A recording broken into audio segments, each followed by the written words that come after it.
I did a complete audit across my social media platforms because I was reviewing the past year and realized the growth wasn't there for the amount of time I was putting into filming and editing my videos.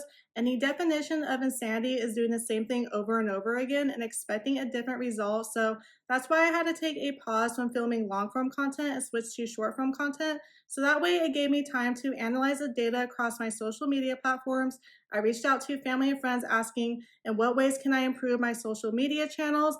And also I asked ChatGPT for help and just compiled all that information. So I want to share that with you all and just what to expect from my channel moving forward as I rebrand it. So the first piece of advice I received shocked me the most, and it was that my content was too curated.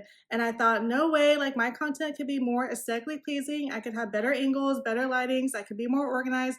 And that's not what people meant by it. They say that sometimes when I talk, it sounds very scripted. And when I look back at past videos, like my intro and outro is pretty much a script. I just got comfortable saying that. And when I watch other like beauty YouTubers, they don't say their name or their channel name. Like you're already on their channel, and then I have like my name in the description so you can like find it out there. It's just like what I got comfortable to doing. And sometimes they just like dive right into it, like, hey, we're gonna be reviewing like rare beauty today. I'm gonna review like drugstore makeup, and they just like dive into it. And me, I have like a super lengthy explanation. And I actually came across a video of mine where I was filming like a weekend in my life, and I say that I enjoy filming these type of videos more because I just feel a bit more free, a little like less structured, because when I film in my beauty room, I have a ring light, I have my candle in the background, I have a clean background. I feel like I have to be more put together, a bit more structured and polished, because the setup is a bit more than when I'm out and about or in my car or traveling. So I definitely thought that was an interesting piece of advice, and I see it now. And while people said that, they do say that I do a good job of being vulnerable, sharing what's really going on in my life. Like not everything is sunshine and rainbows. So I definitely appreciated that, but thought it was like the most interesting. And the second piece of advice I received is that I should do more short form content or have shorter videos, because sometimes my videos are a bit too long. And I can get behind that. I've only been doing short form content for 2 to 3 weeks now, and I wasn't expecting this much of a difference. So I have more than 4 times the views I get from my long form content. The likes are a lot more, and the engagement is about the same. And honestly, on Instagram, that's like my hardest social media platform to grow on. I posted one Costco haul short. I have 68.8K views on there, over 100 likes, and I mentioned a product from the chemical guys, which I didn't tag them or anything like that, and they found my video and they commented on it and they shared it to their story. So I thought that was like pretty cool. I wasn't expecting this much of a difference. So I will definitely be producing more short form content because it just makes more time for like my channel growth and like for my time. And the third piece of advice I received was that I need to show my face more. So on YouTube, I definitely show my face. But if I didn't have my profile picture on TikTok, on Instagram, it'd be really hard to find a video or a photo of me. And I realized that just honestly, just over the past year, I just haven't felt comfortable within myself. I just feel like I let myself go. There just has been so many things going on where my appearance is like the least of my worries. Like if I'm not filming or going anywhere, I don't wear makeup, I don't do my hair, I wear these same outfits over and over again. So now I've been trying to take more care of myself. So I'll like brush my hair, I at least straighten it and curl my lashes. I like have more cute like lounging clothes, and just those little things have been helping a bunch, and just like really starting to get into like my skincare again. And it's just like the little things that mean the most. Like you don't have to go to like the spa every day or have this like crazy expensive skincare or makeup routine, just like little things that make you feel a little bit more put together.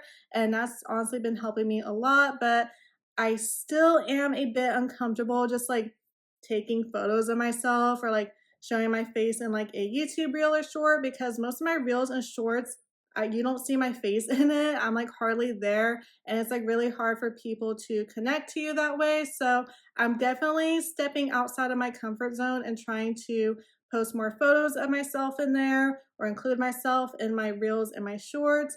But it definitely is an adjustment. And the fourth piece of advice I received, I actually knew that before I even asked anyone, before I asked family and friends or ChatGPT. That was like the number one thing that like sparked the whole rebranding. When I upload a YouTube video, you add it to a playlist, and I realized, oh wow, like I need to add like more to my playlist. I have a lot more topics than what I originally had. And when I was writing everything down, I had 17 topics. I was like, I'm all over the place. I need to niche back down because when I first started this channel, it was mainly makeup and beauty videos, and YouTube knew like where to place me in the algorithm.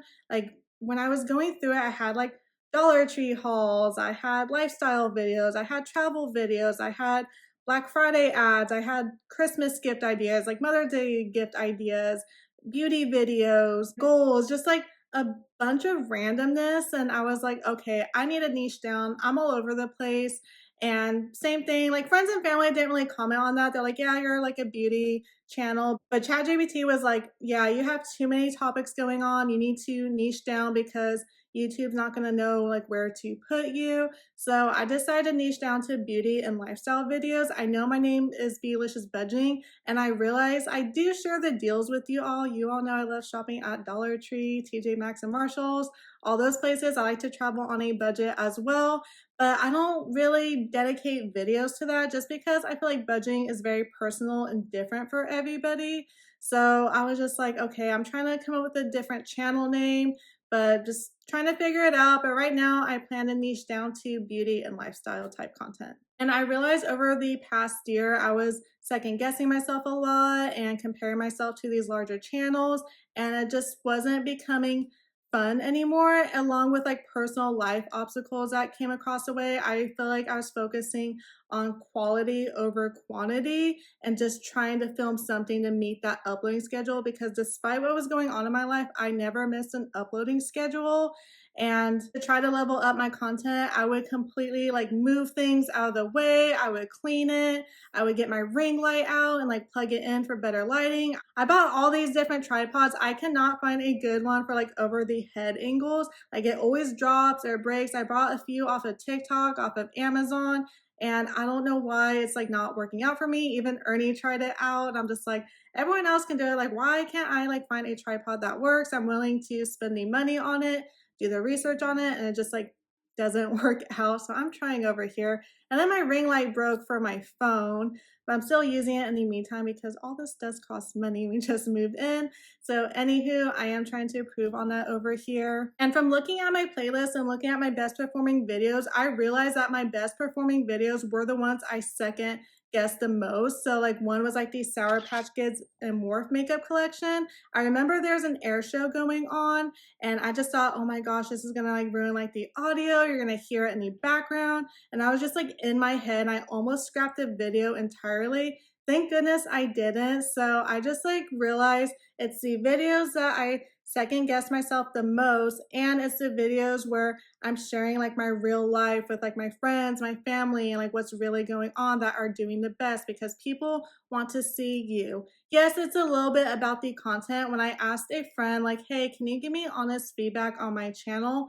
They said that there are a million of beauty YouTubers out there. They all do makeup, they all review the same product. It's not about the content, it's about the person. And I really resonated with that because there's one YouTuber that I watch specifically. She's changed like her content a couple of times. At first, it was like YouTube analytics, which I was watching her to try to grow my YouTube channel.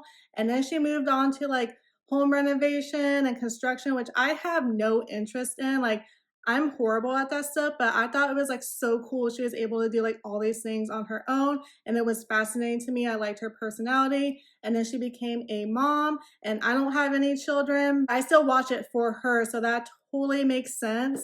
People just want real and they want to connect to you. So sometimes it is a mixture of you and the content, and sometimes they just like your personality. Or some people have told me that they like how I'm not very aesthetically pleasing, or I am really realistic. Or someone even said like when I did some crock pot recipes, like, oh, the sweet potato flew out, but you just like went along with it. Or like when you make your bed, you don't have a million pillows on there. Like that's how me and my husband sleep. Like we don't buy like all these like random things. And I was just like, you know what, that is true. Like I have like my own thing to offer, and it is very easy to compare myself to others. But at the end of the day, people want to connect to you, and each of us has something different to offer. So my new strategy going forward is to post even if it's not perfect, because it may work out or it may be a flop, and that's perfectly okay. And I need to know when to keep things short. So I will keep that in my short form content. And if I want to ramble a bit longer, I will film a long form content video. And I need to get more comfortable taking photos again and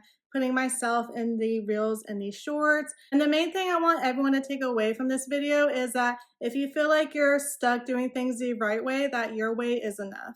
And I just want to thank you all for being here with me while I figure this out and I adapt and being on this journey with me. And as always, if you have any constructive feedback, please let me know if there's any type of content you want to see.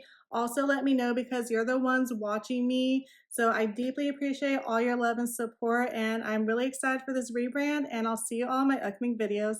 Bye, everyone.